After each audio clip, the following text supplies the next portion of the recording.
On this podcast, you'll find interviews with high-performing, successful individuals in life sciences.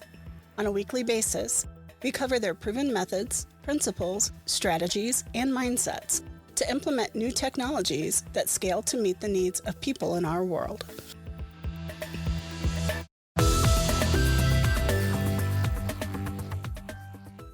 Welcome to the Life Science Success Podcast. For those of you who don't know me, my name is Don, and I'm a consultant in life sciences. I help companies manage complexity and increase performance.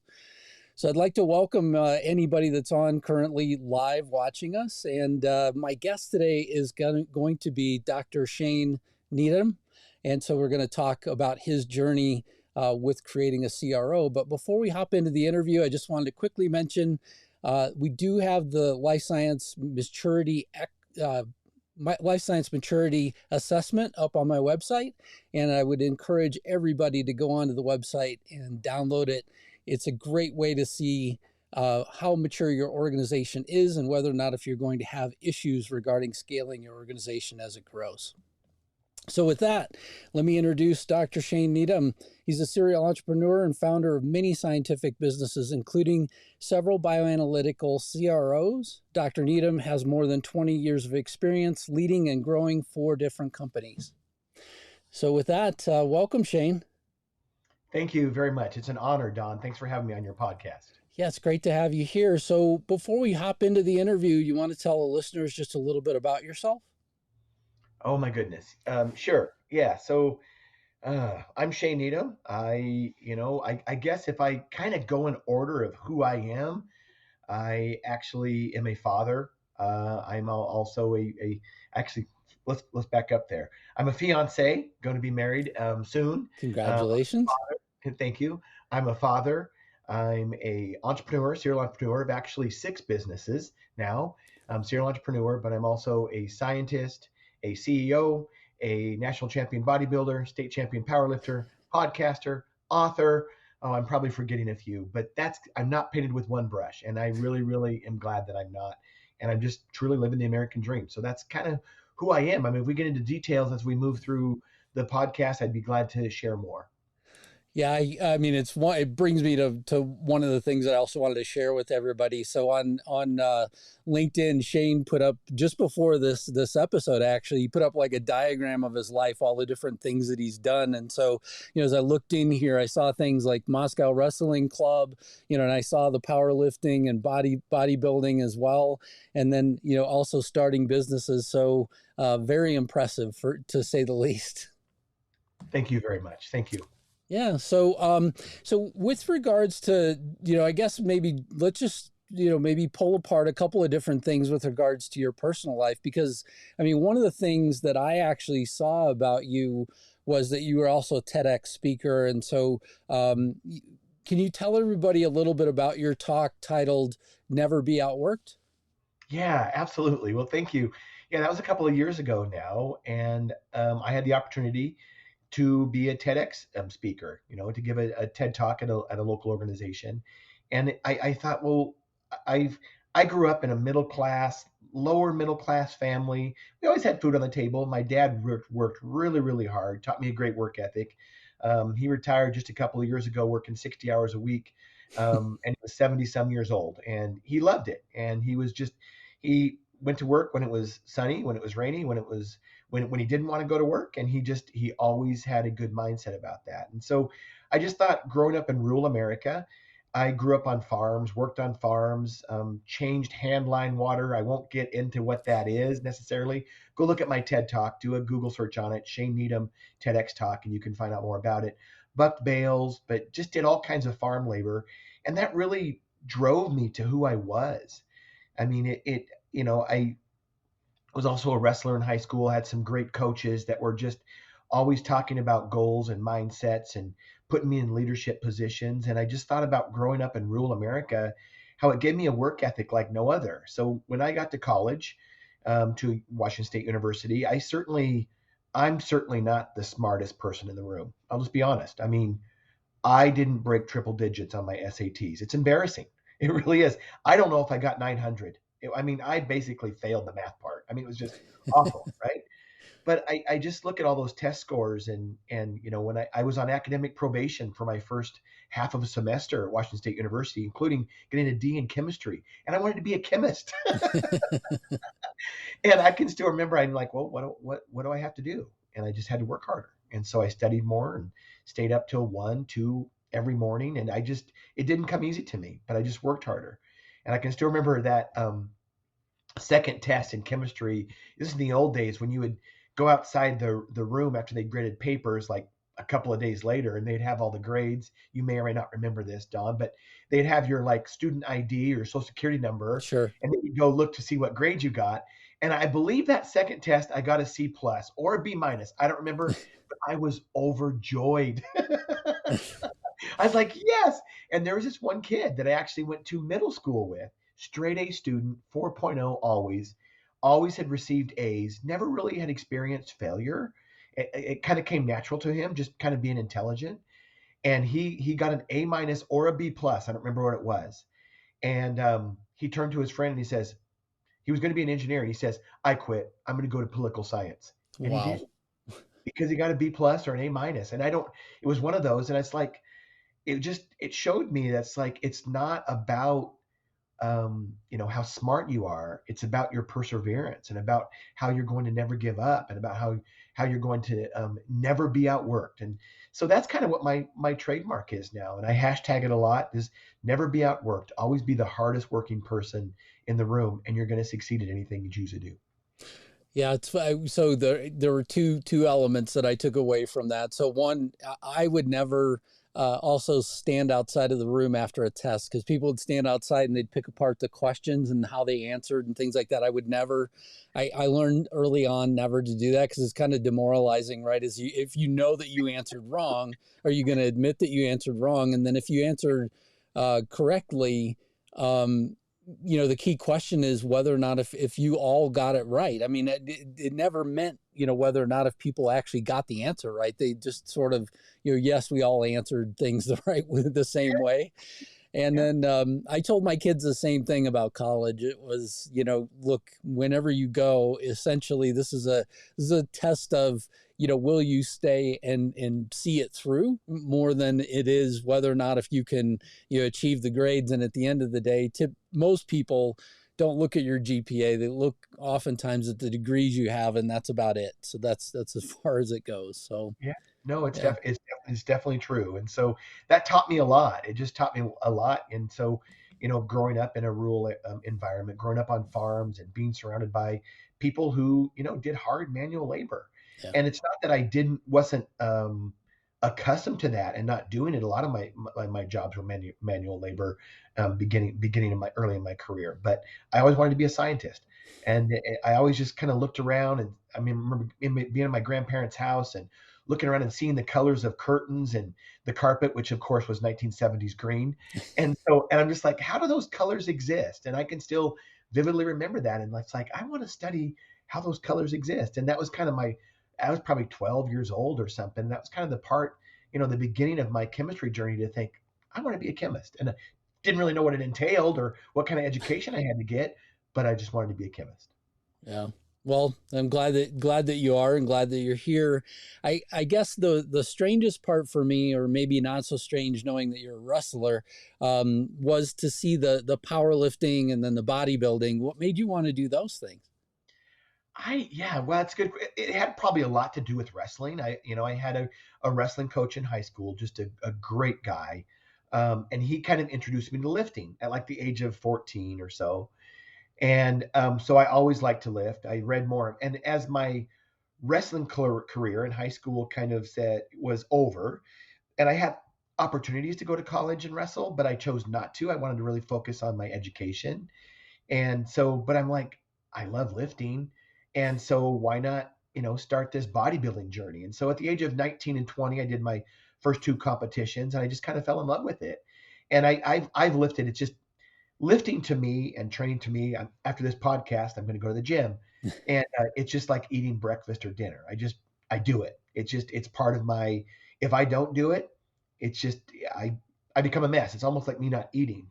And so since the age of 14, And now I'm 52 years old. I've never had more than a week off. And I mean, I've had broken bones. I've had sprains and injuries and twists. And somehow I figure out how to move.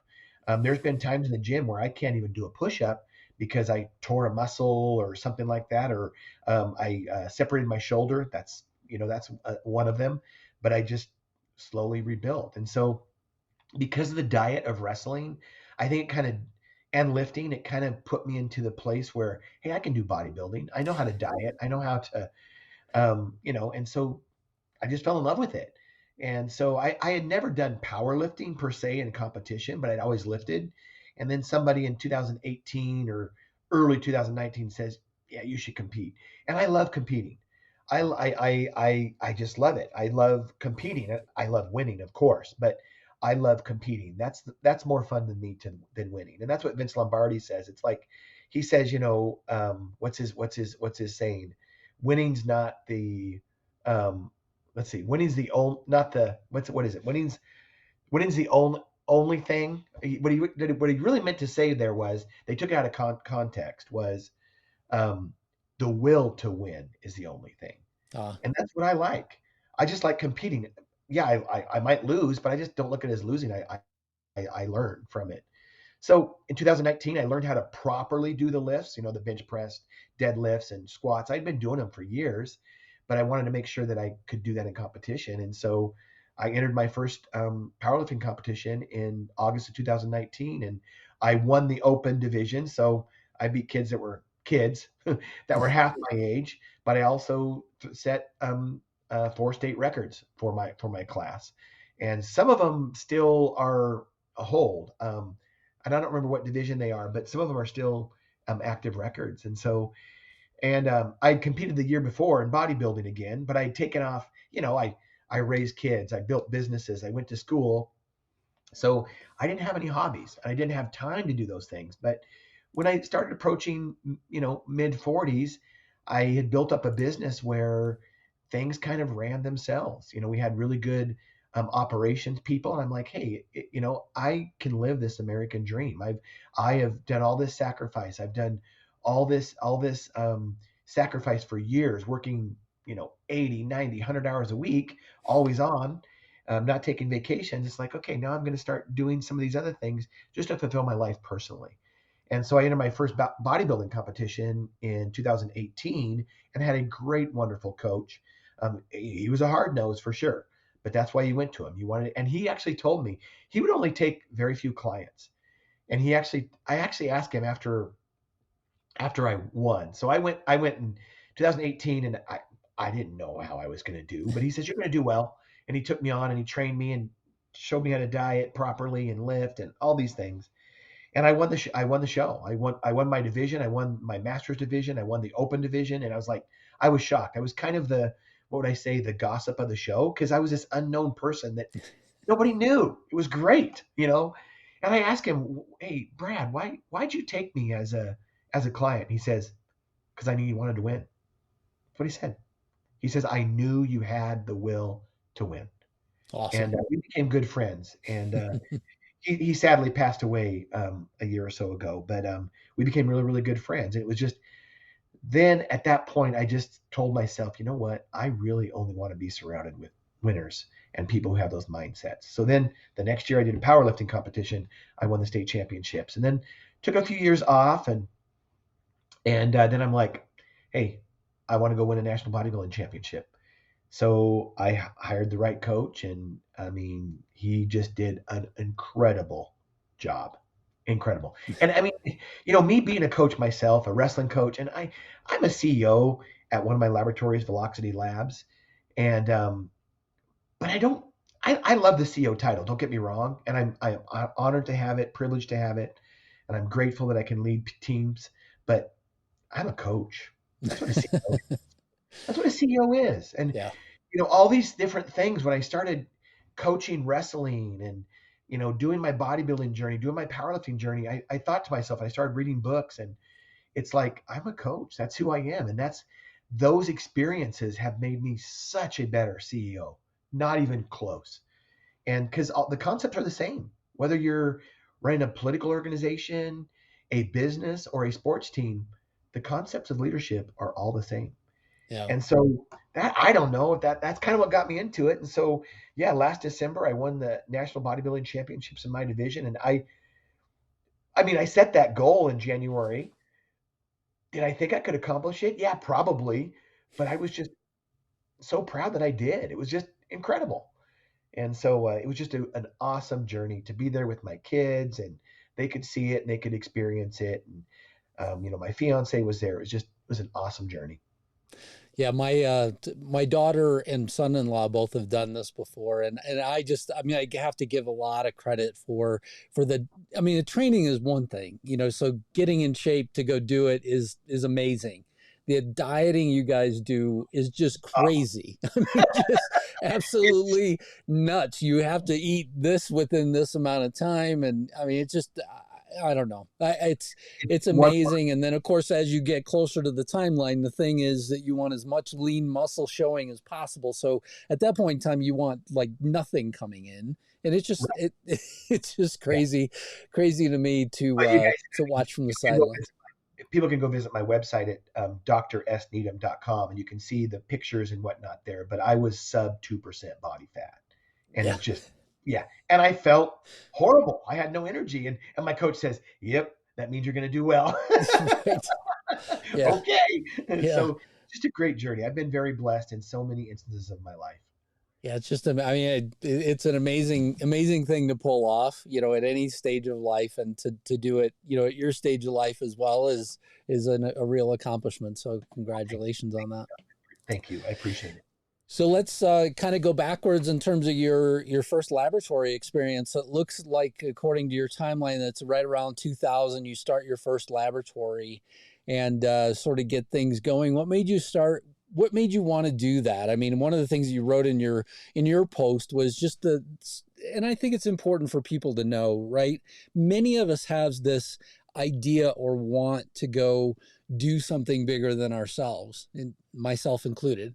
And, oftentimes we're kind of our own worst challenge, right? In terms of like the self-talk that goes on that says, hey, look, you're going to meet a lot of challenges along the way. Is this something you really want to do? And I felt like your post was really encouraging in that line. And so I want to just take you back and ask you, what made you get started? Oh man. Well, I was working for Pfizer at the time, and I had great opportunity. We were really the first bioanalytical LCMS group. So I worked on the first LCMS in the industry from SciEx. I mean, what an honor. I mean, it absolutely was. Worked with some great people in that group.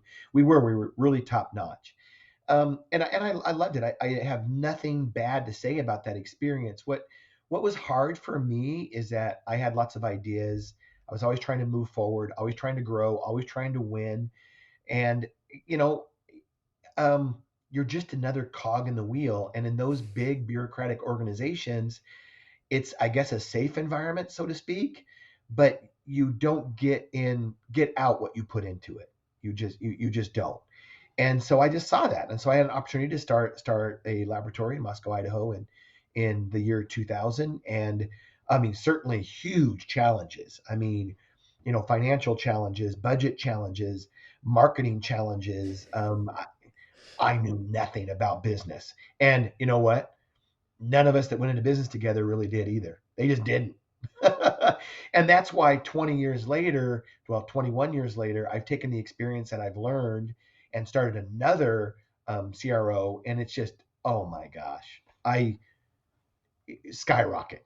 I mean, it's just amazing. I was talking to a colleague today who's a friend too, and we just always bounce business ideas off each other and positive mindset things. And he's like, what really inspired me, Shane? I said, no, what? He says, when you launched your new lab last year from scratch, and he says, I watched you draw it on a napkin and essentially say, this is what we're going to do, and then you executed it.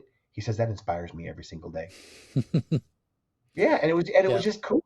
We have a great team, people that want to work with us, people that are coming to join our team because of the excitement that we're showing and just the environment that we're creating. All these things that you talked about. Everybody wants to be a part of something bigger than themselves, and I'm writing a book about motivating and building teams, Don. And one of those concepts is everybody wants to be a part of something bigger than themselves. Yeah. And I call that concept FACT, F-A-C-T. Um, F stands for fun, fulfilling. A stands for autonomy. C stands for competence. And T stands for team. Everybody wants to be a part of something bigger than themselves. And so I'm writing a book about that. And it's true. That's the environment that I created at Velocity. And those concepts work so well. It's like Steve Jobs said, I don't hire smart people to tell them what to do. I hire smart people so they can tell me what to do. Yeah. And it's been incredible. Our team, I just can't believe how young, inception wise we are, but the wisdom and the business experience that we put together into this team, and all privately funded, incredible. Yeah. I mean, and that is an absolute, amazing sort of, journey, as well as, I congratulate you on your book. I just finished one in September, essentially launched in September. And Congratulations. there are a Awesome. lot of people that are using it for a January 1st, New Year's resolution, book, primarily to just, get out there the word of, hey, look, let's focus in on how do you not be overcommitted in life, which is what the book is essentially describing. And it's Wait to read. behind me back there, even though you can't see. I want to get that book. I'm already making my reading list for 2023. So I'm gonna buy it. Is it on Amazon? It is. Yeah. That's Yeah. It's awesome. available on Amazon. Yeah, it's available anywhere books are sold. If anybody wants to pick up a copy, I'd be honored to have you do that, and that'd be great. And of course, I'll closely monitor your journey as well in terms of writing this. My next book will be focused in on operational excellence, so that's sort of the next topic that I'm tackling. If I get a signed copy of that first one, I would love it. I would love it. Absolutely. Yeah. Excellent, Don. Thank you. All right. So next question for you is, all right, so you kind of fast forward from 2000 until now, and you just get out there and start Velocity Labs. What made you want to do this and draw it up on the napkin and focus in on getting it executed? What was sort of the impetus for that? I mean, just some really cool things came together. I mean, I had he wasn't a colleague then, but somebody reached out to me on LinkedIn that's a lot younger than me. But I mentor a lot of people, and he just reached out to me, Dr. Mitch Johnson, and he's one of our shareholders and owners, but also our laboratory director. And he's like, I got some ideas about starting a lab. Do can you help me out? And so we had this virtual call, just like you and I are having now, except it wasn't live, and with everybody in the public. And he had this great business plan. He's a lot like you, Don. Which is rare. So he had a PhD. I could tell he had the technical expertise, but he had the communication and business skills of somebody who doesn't have a PhD, but a business person, right? Those are rare combinations, as you know. Yes. Very, very rare. I am very blessed to have some of those at least. And I've been looking for a person like him to put in my businesses for 20 years.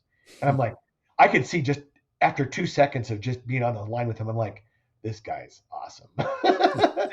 And so he had these great ideas that he couldn't implement at his other organizations, and nobody ever took his ideas seriously, right?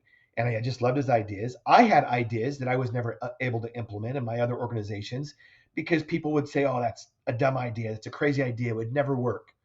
Okay. So at the very end of the conversation, I said, oh, Mitch, this is a great idea. I like it. I said, how are you going to fund it?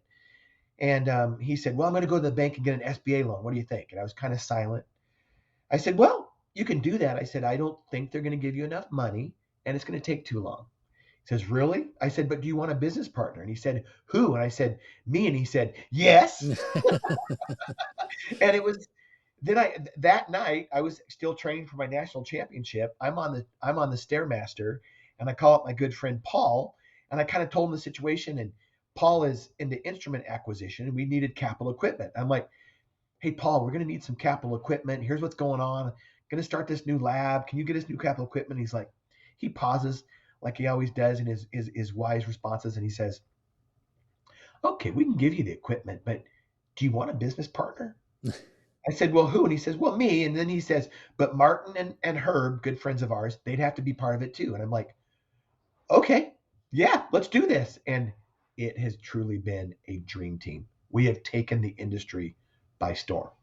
We're employee owned. It's just been incredible. We are all electronic from the ground up. So we have no, and you probably have this in some of your CEO books about operations management. We have no legacy systems.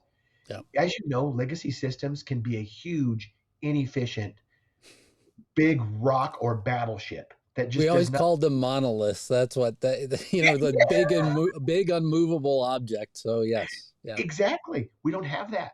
So our turnaround times and our response times are days. Right now, people in our industry, and I don't see it change anytime soon, are weeks, months, and months and months. So we have set the bar for bioanalysis in for CROs, and it's incredible. I'm really really proud of what our team has accomplished in just a little over a year.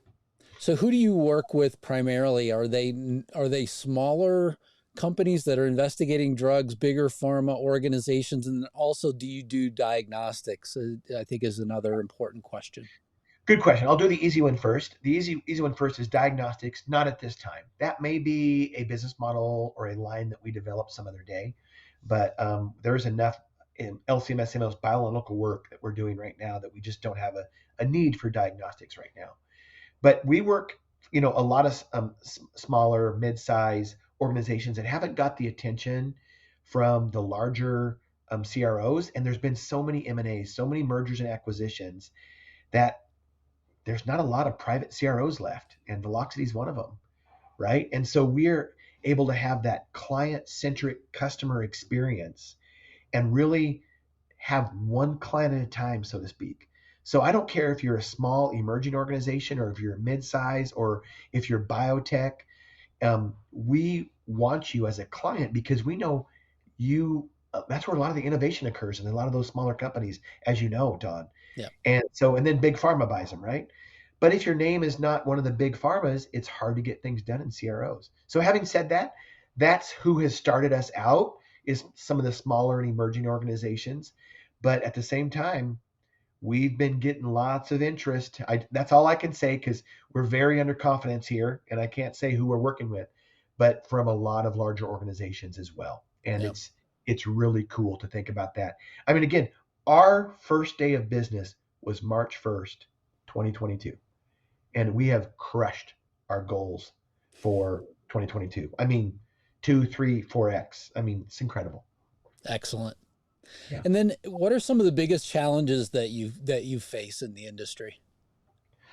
Oh my goodness. Gosh, Don, I'm going to have to pause on this and think about it because I can just say that what we set out to execute and to do has been nearly flawless execution.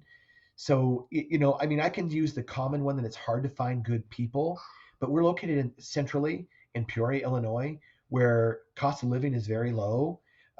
Yet we're Midwest, right? And yet we have a small town, big town atmosphere. So even recruiting people is not difficult.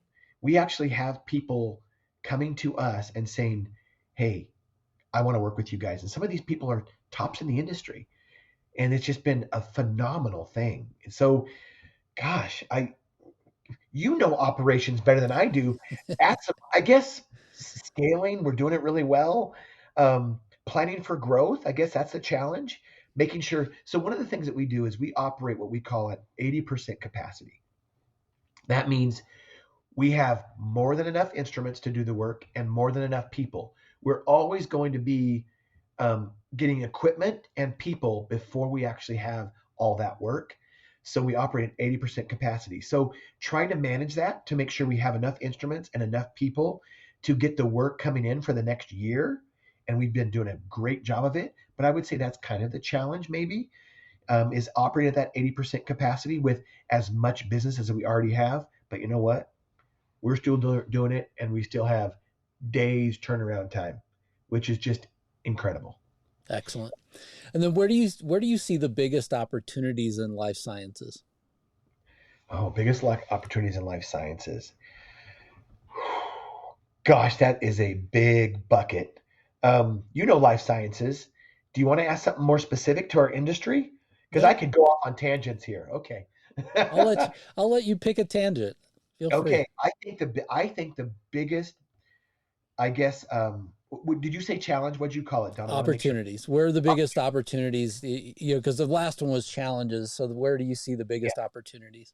I think the biggest opportunities is managing the growth from personalized medicine that's going to happen because of genomics, proteomics, and metabolomics. So we've learned so much with metabolomics, genomics, and proteomics that we can really start personalizing medicine. That can be sometimes at a testing level, but it can certainly be at the gene level where they'll say, hey, you are a candidate for this particular therapeutic if you have this genomic structure, right? And I just think that we're seeing that all the time. I mean, you think about mRNA, siRNA, all the RNAs, and a lot of that. I mean, it's been around for a long time, as you know, Don. The pandemic kind of moved some of that forward to make it more visible, so a lot more people are working on it. We learned a lot of things during the pandemic about making vaccines and mRNA and so on and so forth. So I think that's where a lot of the opportunities are going to oligonucleotides, whatnot, moving forward. Oh, excuse Bless me. you. Yeah. Thank you. So I mean, I don't disagree at all. I mean, I, I think that, you know, even in some of the interviews that I've done recently, you hear more and more that people are trying to move things closer to the, you know, kind of the source with like, you know, so let's just say CAR T therapies and NK therapies. You know, you need not just personalized medicine, but you have to have a quick turnaround as well, you know, to be able to sort of, you know, just manage the workflow that's coming.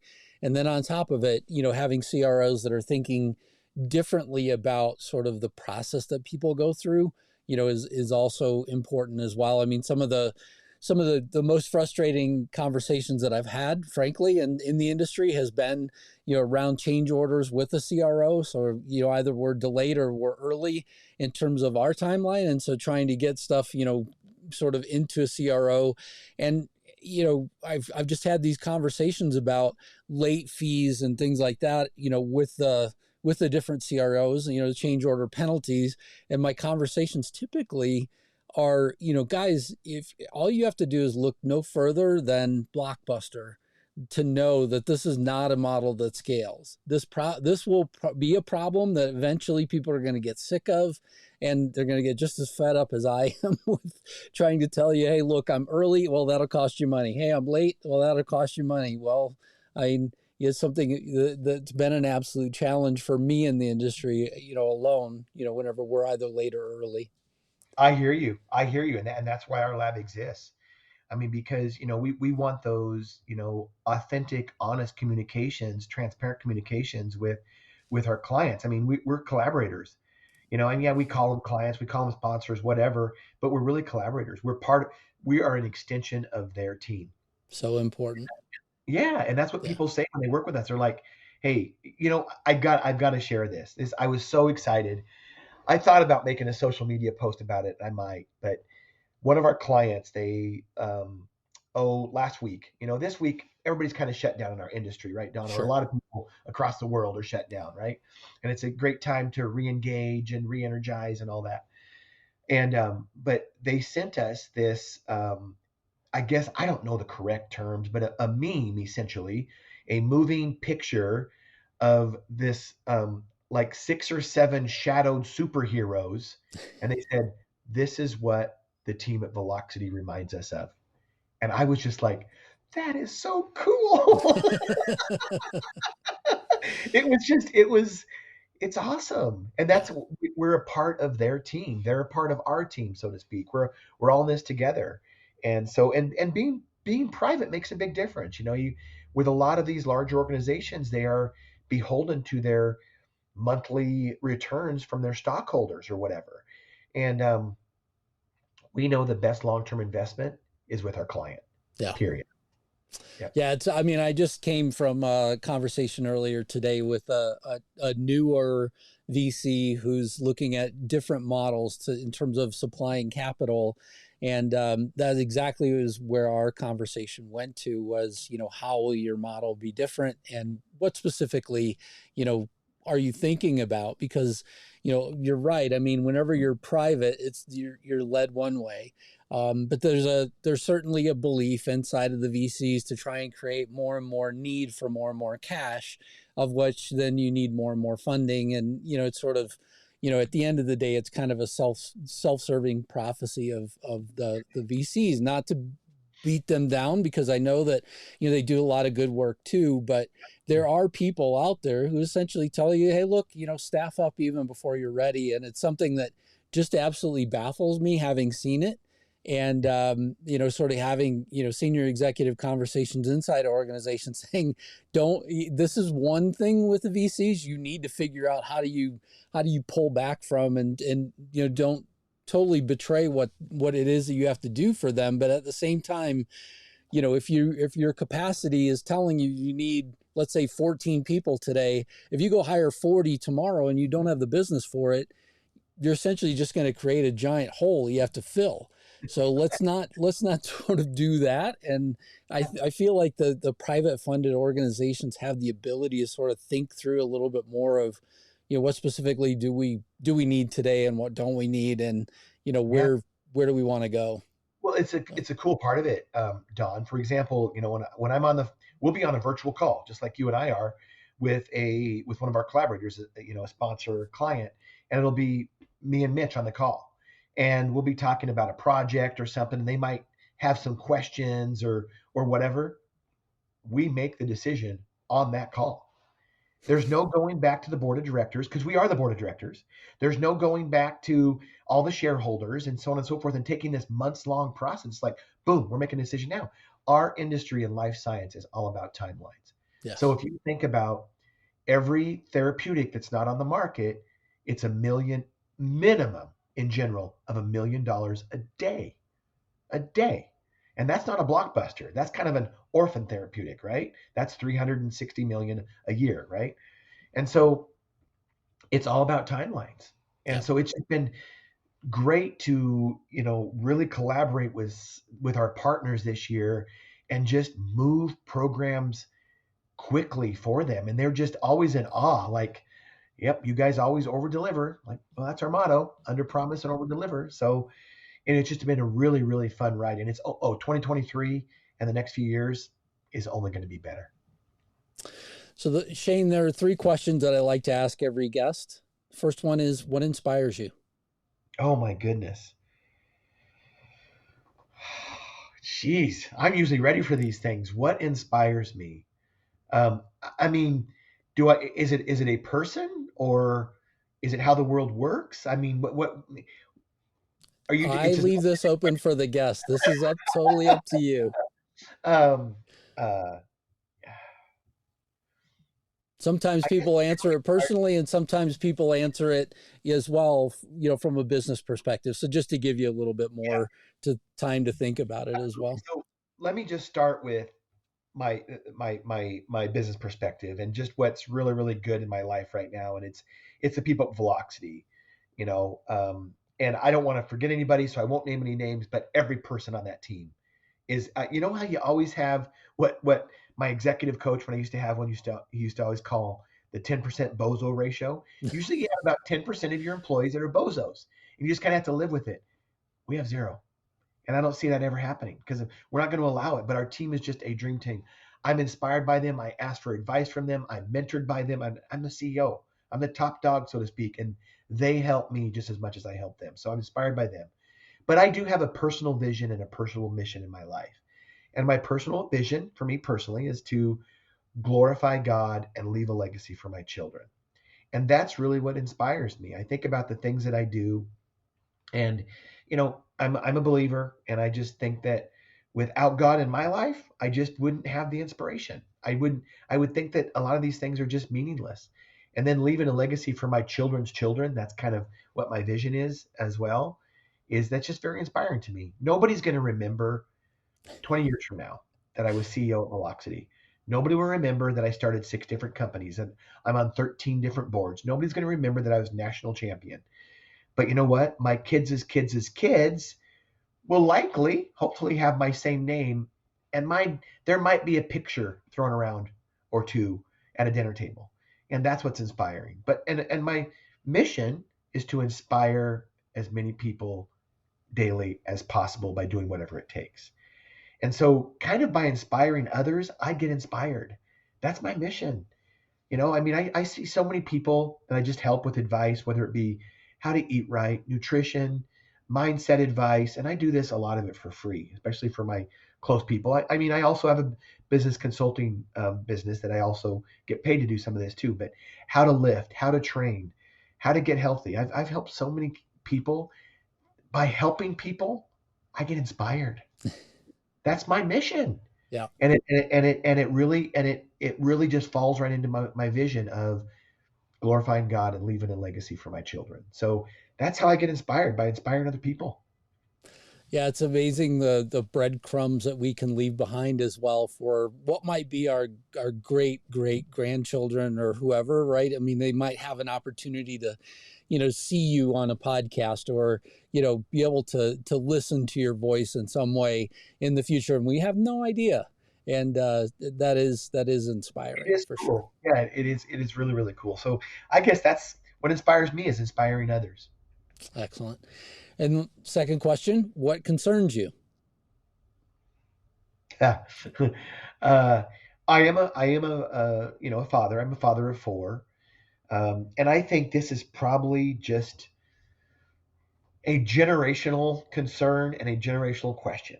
And I think we've had it, if I think about my grandparents, for example, they were part of the greatest generation, the Great Depression, World War II, they were, and all that. And my dad was a baby boomer. And so I think every generation has probably said, this generation's lazy. They can't work like we do, and blah, blah, blah, blah, blah. And I do think about that. I think about, you know, this is what I think about is I think about, let's just say, my great grandparents. So you're talking like World War One veterans, right?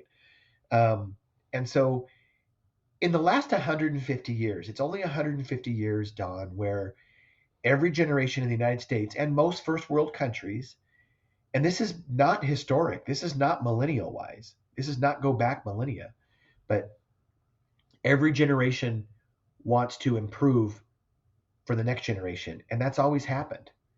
But that's only about 150 years old. If you think about thousands of years, we spent thousands of years with no real development. Do you know what I mean? We still didn't have clean water. We still didn't have adequate food supplies, so on and so forth. But the last 120 years of the Industrial Revolution, every generation has kind of improved. I don't know if that's going to happen with the next generation. For the first time in history, and by the way, it has nothing to do with the pandemic, lifespans are now less in this generation than they were in the generation before. Only by like 0.8 years. But why is that? What is the reason for that? Is it our health? Is it our habits? What, our environment? I don't know. And that concerns me for my own kids and my kids' kids. So, but what do I tell my kids? No matter what it throws at you, as long as you're better than the guy next to you, that's all that matters. It is. Life's a competition. So that's kind of what it's about. And that's it. That's also through ancient times. What's that one story when a bear starts chasing you and one guy sits down and puts on his running Only have to shoes. be faster than you. Yeah, right. And the other Yeah. guy says, "What are you doing? Put on running shoes. You can't outrun this bear." He says, "I don't have to outrun the bear. I just got to outrun you." Right. Yeah. And I don't mean that in a negative, win at all costs, approach. But what I do think is it's very important. You have to stand out in society. You have to be that person that's going to float to the top, or you're going to get run over. And just some of the environmental factors that we have nowadays, that they're challenges that we haven't seen over the last 100 years. So I might be sounding just like my grandparents. I probably do, but that's my concern. That's my Yeah. that is.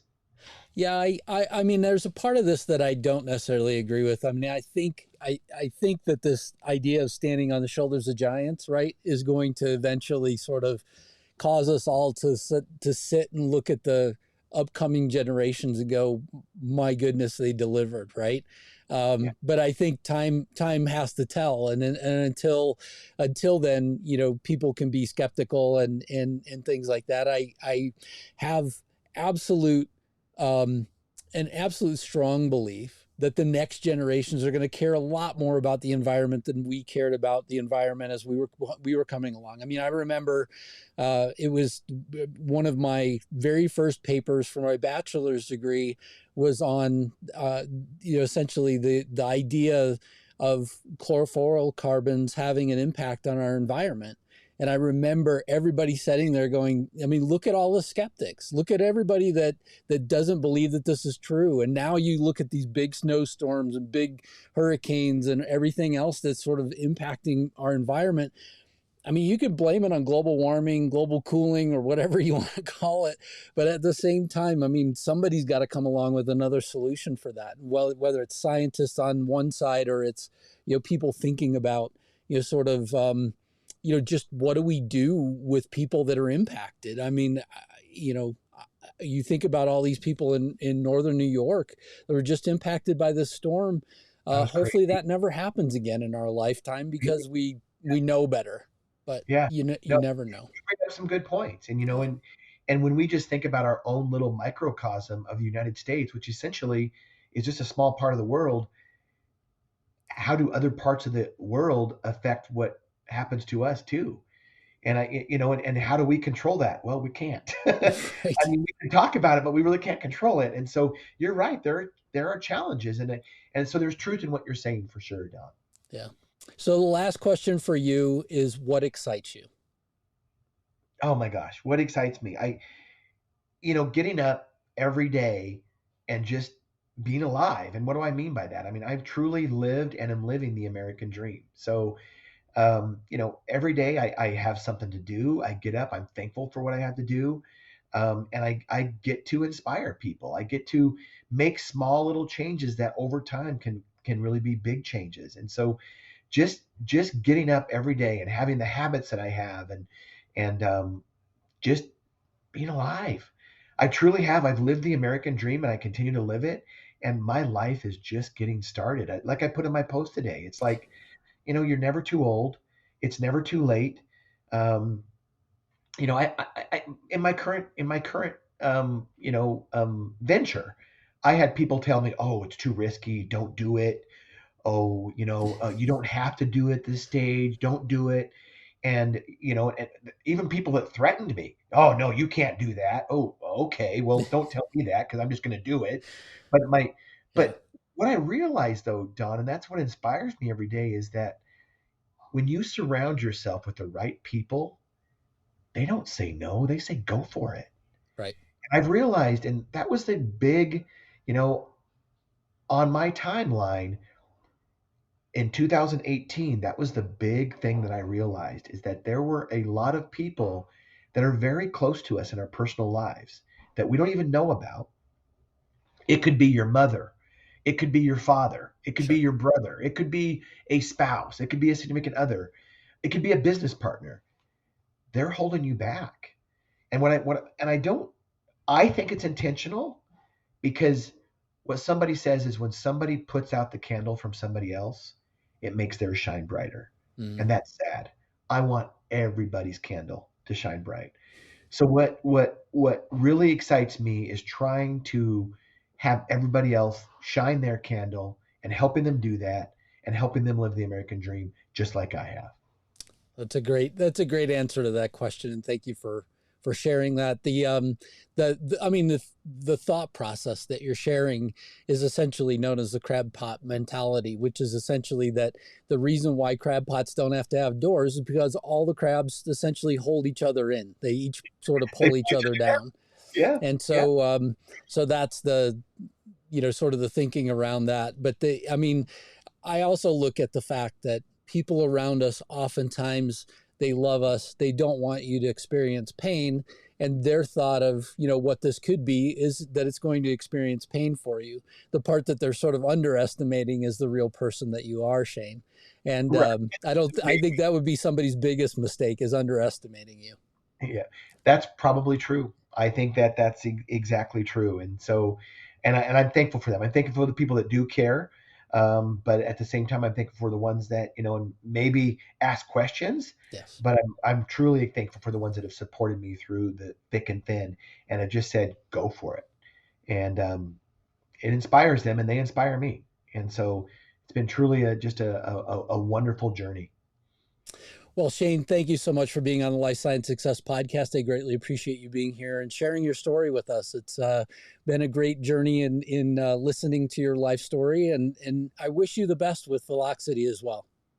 Thank you very, very much, Don. I really, really appreciate it. And happy holidays and happy New Year to you. Thank you. Same to you. Thank you for listening to Life Science Success. For complete details about this podcast, including show notes, how to get in touch with guests, and more episodes, please visit www.lifesciencesuccess.com. If there's someone you'd like for us to invite to the show as a guest, please let me know by sending me a message at the podcast website. Please click subscribe on your favorite podcast app, share the podcast, or tell a friend about it. And last but not least, rate the podcast. Thank you again.